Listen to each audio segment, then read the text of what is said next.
Au sana nani ananipigia saa hii? Hello. Ndio boss. Saa hii siwezi kuja. Nini bibi yangu ni mgonjwa hadi nini nimempeleka ICU saa hii. Hadi apumui. Saa hii siwezi kuja boss. Labda tuonane nini next month. Ati mko na bibi yangu hapo?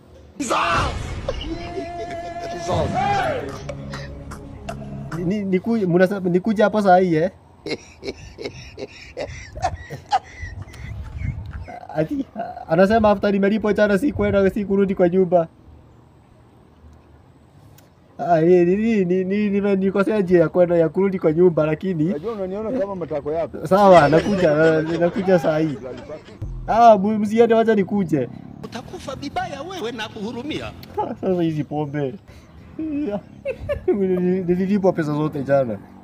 Sasa unaona hao marafiki sasa kinajua kuna kitu vile walinifanyia. Sasa kuambia bibi yangu na boza. Sasa hata nilikuwa hapa. Yaani.